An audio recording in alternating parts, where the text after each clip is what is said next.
Salut à tous, j'espère que vous allez bien, c'est Romain et on se retrouve pour la vidéo du jour. Comme d'habitude en période de mercato, on va traiter quelques petites informations, elles sont au nombre de 4 aujourd'hui. Il y en a qui sont croustillantes et il y en a d'autres qui sont un petit peu plus redondantes, comme la première, évidemment, elle concerne le dossier Pochettino. Encore une fois de retour, selon Le Parisien qui a fait son petit papier aujourd'hui et qui nous a livré quelques petites informations. D'abord, Pochettino qui continuerait à discuter discrètement avec Manchester United selon Le Parisien.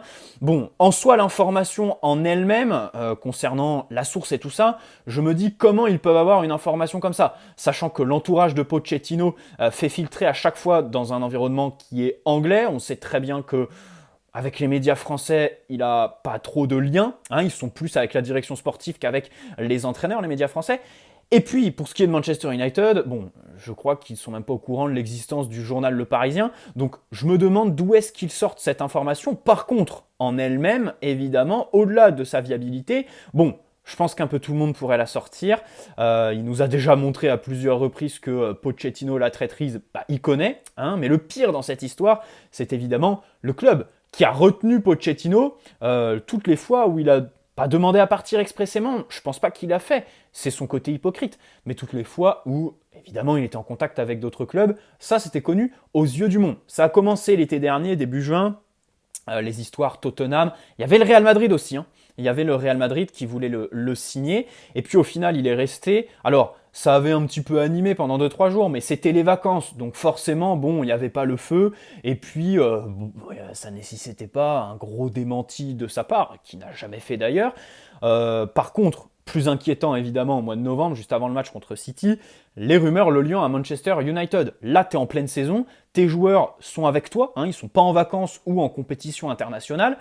Tu te dois évidemment de fédérer ton groupe et en parallèle, toutes ces informations fuitent. Et on sait très bien que c'est l'environnement Pochettino qui le fait. Donc voilà, ça a été un petit peu perturbé. Depuis, United ont pris un intérimaire. Ça se passe pas très bien là-bas.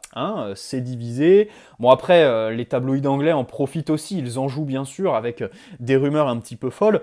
Mais globalement, Rangnick, ça passe pas trop. On pouvait s'y attendre dans certaines mesures parce que c'est quelqu'un qui a influencé plus qu'il a eu d'accomplissement en fait dans sa carrière. Oui, il a influencé les meilleurs, mais bon, il n'a pas leur palmarès non plus. Tu vois ce que je veux dire?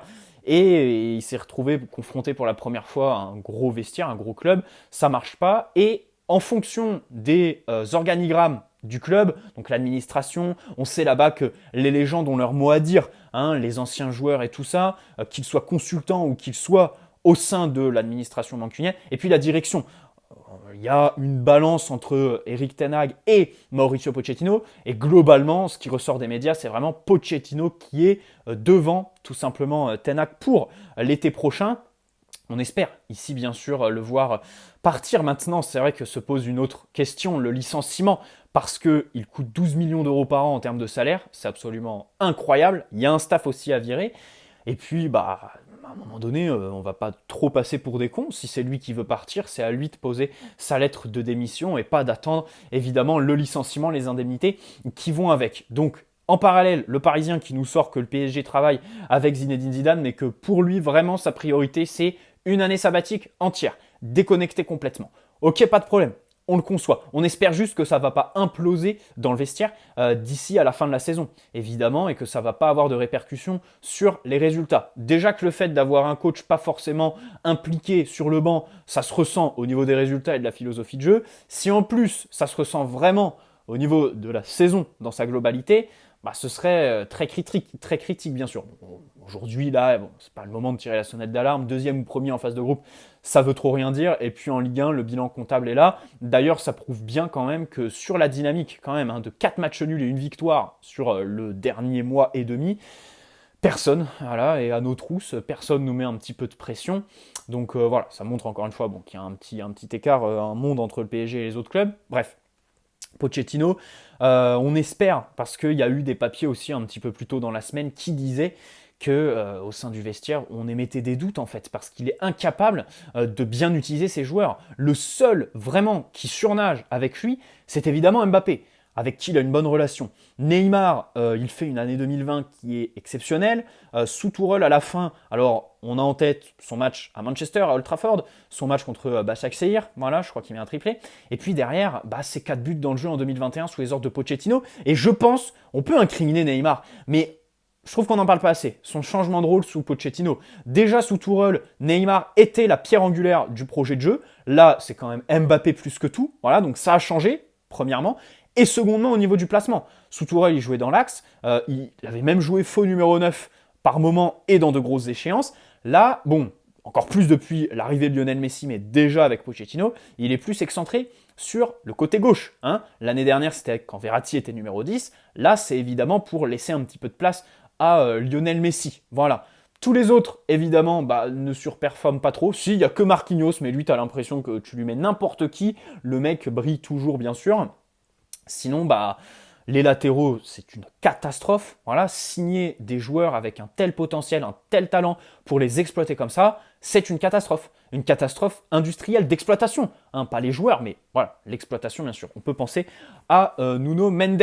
Voilà, donc évidemment, si Zidane pouvait venir... Personnellement, j'y crois à Zidane. J'y crois vraiment pour l'été prochain et je pense surtout que le temps va nous donner encore plus de marge de manœuvre, dans le sens où sa situation avec l'équipe de France, bon, là, elle est gelée jusqu'à la fin du mondial, en fait.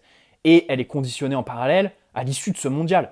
Si Deschamps fait un bon parcours ou la gagne, eh bien, lui-même et Noël Le Graët l'ont dit, il y a moyen qu'il prolonge. Donc, que Zinedine Zidane voit l'équipe de France lui passer sous le nez. Évidemment, il sait en parallèle une opportunité comme le PSG, ça ne se refuse pas. Et puis du coup, plus on va s'approcher de cette fameuse Coupe du Monde, plus je pense on va avoir de marge de manœuvre. Voilà un petit peu mon raisonnement. Alors, seconde information qui nous vient du journal L'Équipe, elle concerne Paul Pogba. L'intérêt du PSG est toujours présent. On se rappelle, l'été dernier, eh bien, on cherchait des fonds en fait. Sa venue était conditionnée à des ventes que Leonardo n'a jamais fait. Et puis surtout, début août, il y a eu un petit tournant quand même. Lionel Messi, cette fameuse affaire. Et le club qui a décidé de tout miser en fait sur le petit Argentin, au point d'en abandonner Paul Pogba. À l'époque, bon, il fallait débourser une cinquantaine, soixantaine de millions d'euros pour le débarquer de Manchester United. Lui était enclin à partir. Il y avait des discussions avec Mino Raiola, on le savait très bien. Là, il va être libre en juin prochain, bien sûr. Et puis, selon l'équipe, le PSG donc s'intéresse à Pogba. Intérêt réciproque. Le Real Madrid est aussi sur le coup, tout comme la Juventus de Turin. D'ailleurs, la Juve qui est le dernier des choix, en fait, celui qui tente le moins, Paul Pogba. Et puis, concernant le Real Madrid, on sait tous qu'à l'époque, je crois que c'était en 2019, quand il devait y aller et que Manchester United ont été trop intransigeants, il y avait le rôle de Zidane. Là, il n'y est plus. On connaît tous la position de Benitez. Pérez, pardon, n'importe quoi, de Pérez sur le dossier Paul Pogba. Il n'en veut pas. Dans les grandes lignes, il n'en veut pas. Voilà, il est assez réticent. Carlo Ancelotti l'apprécie. Et puis du côté du PSG, évidemment, on est toujours dans cette logique d'opportunité. Et puis aussi, on s'interroge quand même sur le fait d'empiler les stars. Tout simplement parce que c'est vrai que Paul Pogba, ce serait quand même, au-delà du joueur, un calibre, quoi, une personnalité qui est exceptionnelle, quoi, très très grande, au-delà de l'ego. Je pense évidemment qu'en termes de jeu, c'est très bien. Voilà, je suis à fond derrière ce Paul Pogba. D'ailleurs, dans mes doux rêves, alors ça ne se réalisera jamais. J'aimerais faire Tchouaméni et Paul Pogba. Voilà. Signalons que Paul Pogba, alors je sais pas, je me suis pas renseigné, j'ai allumé la caméra sans me renseigner, mais je crois que Paul Pogba n'est pas considéré comme formé en France, parce qu'il a commencé au Havre, mais il est parti à Manchester très tôt. Et je crois qu'il est considéré comme formé en Angleterre. Dites-moi si je dis des bêtises dans l'espace commentaire, mais je crois que c'est le cas pour lui. Donc concernant la liste, bon, voilà, recruter Tchouaméni pour cette fameuse histoire de liste, surtout si on se sépare de Kurzawa, si on ne prolonge pas le Tellier, bon, on sait tous que c'est un petit peu chiant. Donc Tchouaméni, Pogba, aux côtés de Verratti, pour moi, c'est un milieu très complémentaire. Là, tu as une vraie construction cohérente au niveau de ton milieu de terrain. Et puis concernant Pogba, pour moi, c'est le prototype en fait du milieu complet. Pas parfait, bien sûr, parce que c'est vrai que c'est un joueur de tournoi, d'équipe nationale selon certains, qui selon moi c'est quand même trop éternisé à Manchester United et conditionne ses performances au climat qui l'entoure aussi. S'il arrive, s'il a une bonne relation avec son entraîneur, je pense que ça peut très bien le faire en fait. Il suffit d'avoir un entraîneur avec qui la mayonnaise prend pour que Paul Pogba fonctionne. Pour moi en fait l'idée c'est c'est pas un joueur irrégulier qui est juste bon en sélection nationale avec la France et tout ça. C'est surtout un joueur qui a des facteurs qui conditionnent ses performances, qui sont un petit peu extérieurs à lui-même. L'entraîneur, l'environnement, évidemment le type de match aussi, parce que c'est vrai que c'est quelqu'un qui choisit parfois ses matchs, et puis le type de tournoi. Évidemment, un tournoi international. Son euro d'ailleurs était fantastique, hein, on s'en souvient. Bref, sinon en qualité intrinsèque, talent, c'est pressé, fort, dur sur l'homme, robuste dans les airs pour presser, avec le ballon très très bon pour et le conserver et l'utiliser techniquement, dribbler, petits espaces, chercher ses partenaires, surtout capable de faire le lien entre la défense et l'attaque sur les phases de relance. Pour moi, c'est le joueur parfait de transition dans ce PSG-là qui permettrait à Neymar, Messi et tout ça d'évoluer un petit peu dans le dernier tiers et d'attendre les ballons. Voilà, tout simplement. C'est quelqu'un qui sait tout faire du ballon, utiliser n'importe quelle surface de son pied pour justement envoyer le ballon n'importe où. Il sait faire. Et en plus, il a des qualités dans les derniers gestes, à la finition, les frappes aussi aux abords de la surface, important. Hein. Et puis, bien sûr, les passes décisives. Aussi, il est capable de centrer depuis les demi-espaces. Assez polyvalent, évidemment. Je le vois, Pogba, comme un milieu avancé. Au PSG, je le verrais comme un milieu vraiment avancé, un peu dans le rôle de Verratti sous Pochettino. Mais bon, vouloir que Pochettino parte cet été et qu'on signe Paul Pogba après lui, ça décrédibilise un petit peu ma thèse. Mais voilà, Paul Pogba, évidemment, on est à fond pour le joueur, même si, bien sûr, il faudrait recruter quelqu'un d'autre à côté. Alors, une autre information qui concerne Kimpembe. C'est toujours selon le journal L'Équipe, il ne fait pas partie du top 10 des salaires du PSG. Il n'a pas d'offre de prolongation, à la différence de Marquinhos. Là, il devrait prolonger très prochainement, le capitaine. Ça fait plaisir, bien sûr, à savoir, je crois que c'est jusqu'en 2026 ou 2027. Et Kimpembe, eh bien, pourrait être poussé à voir ailleurs, tout simplement, l'été prochain, selon le journal L'Équipe, puisque, bon, son salaire reflète vraisemblablement pas son statut ou n'est pas en accord, en cohérence avec le salaire des autres au sein du club. Et évidemment, il y a Chelsea qui s'y intéresse. Bon, déjà, Chelsea joue à 3. On sait très bien que c'est un système qui lui va pas, où il est mauvais. Donc, bon, tactiquement, si Tourelle reste là-bas, ça va être compliqué pour lui, même si, oui, il connaît l'entraîneur. Et puis, concernant l'histoire du top 10 des salaires, on sait tous que le problème, c'est pas qu'il est sous-payé. C'est que dans le top 10, t'en as qui sont surpayés. Kimpembe, il va pas nous la faire. Il va pas nous prendre pour des cons. Je crois qu'il touche un petit peu moins de 700 000 euros mensuellement en brut, je crois. Donc ça fait un petit peu du 6 millions, ouais, 5-6 millions net, je pense, par an. Je crois qu'en plus c'est hors prime, hein. Hors prime et puis hors sponsor, bien évidemment. Bon, on va pas le plaindre et je pense pas qu'en plus il a déjà prolongé, je crois, 3 fois hein, après avoir signé son premier contrat. À chaque fois, il y avait de belles revalorisations salariales. La dernière, c'était en 2019 ou en 2020. C'était la petite prolongation là jusqu'en 2024 qui était un petit peu surprise. Donc voilà, il lui reste 2 ans de contrat. C'est vrai que l'année prochaine, la question de sa prolongation se posera. Mais pour moi, là maintenant, l'idée, c'est pas de le faire rentrer dans le top 10.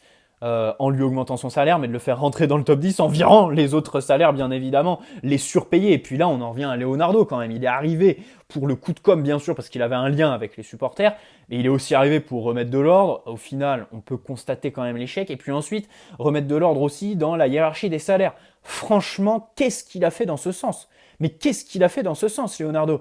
Il n'arrive pas à vendre, il n'arrive pas à se débarrasser des salaires. Quand il fait partir en prêt, on prend 50% du salaire. Voilà. Il a signé Icardi qui aujourd'hui est plus que surpayé, quelques 10 millions d'euros par an.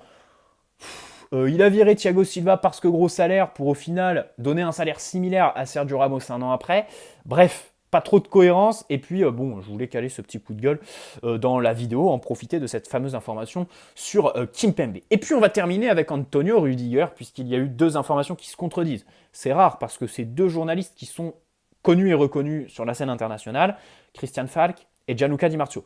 Tous les 2 ne couvrent pas la même zone. Christian Falk, bon, c'est plus le Bayern et puis l'Allemagne en général. On sait tous que Rudiger est allemand, en sélection et tout ça. Donc, il a dit que les discussions avec Chelsea ont repris et allaient mieux. Parce que, souvenez-vous, ils lui ont fait une offre de prolongation qui ne lui a pas plu tout simplement en fait. Hein. Il a trouvé qu'elle n'était pas suffisante et donc là ça a repris et lui il aimerait rester. Di Marzio dit l'inverse, dit qu'il discute avec le PSG, Tottenham, Manchester City, la Juventus de Turin et qu'il ira dans un des 4 clubs. Donc déjà, vous voyez qu'il est sûr de lui concernant l'issue, prolongation ou départ. Et ensuite, il n'y a pas le Real Madrid, quand même, hein, parce que selon certaines sources, il serait sorti de la course à Antonio Rüdiger. Comme d'habitude, on reste sur la même position en fait. Hein. Pour moi, ce serait une fausse bonne idée. Voilà. À voir après qui remplace Pochettino. Hein. Parce que tu peux très bien miser sur une défense à 3. L'effectif est construit un petit peu comme ça. Et puis sachant que en fait tes axes de progression, les axes où tu es obligé de travailler l'été prochain, ce sont des axes sur lesquels tu peux modeler en fonction du système A3. C'est-à-dire que le milieu de terrain, oui, aujourd'hui, on ne peut pas trop construire de double pivot, mais comme il y a nécessité de recruter à ce poste-là, bah, du coup, l'été prochain, tu peux axer, en fait, sur ce système-là. Chouameni, par exemple, est capable de jouer dans un double pivot. C'est là où il brille, bien évidemment. Un cran derrière son partenaire, bien sûr, parce que c'est un milieu défensif avant tout. Donc voilà, j'espère que cette vidéo vous aura plu. N'hésitez pas à poser un like, bien sûr si c'est le cas, et puis vous abonner si ce n'est pas déjà fait. On va se retrouver très prochainement, pas demain ni après-demain, parce qu'on finit les partiels, j'en ai un petit peu marre, le cerveau est carbonisé. Et puis, de toute façon, samedi, match contre Brest, Messi incertain, parce que il est un petit peu en retard. Il y a, dans son programme de reprise, on sait qu'il a eu le Covid, et puis il n'a toujours pas repris l'entraînement collectif. Alors moi, je me dis, c'est pas une question de coup, il n'a pas pris de coup, c'est une question de rythme. Et à côté, c'est quelqu'un qui court pas beaucoup, qui fait pas d'efforts, et puis qui en termes de sprint, qu'il soit entraîné ou pas, il enchaîne plus en fait. Tu vois, il garde plus le ballon, il fait plus de courses sur 30-40 mètres, c'est normal. Et donc je me dis, c'est bizarre, c'est inquiétant qu'il y ait un défaut de préparation, sachant que voilà, c'est pas un joueur à qui tu demandes une débauche d'énergie complètement folle, quoi. Voilà, j'espère que j'ai réussi à me faire comprendre, c'est peut-être un raisonnement un petit peu farfelu. Très bonne soirée à tous, ciao les amis.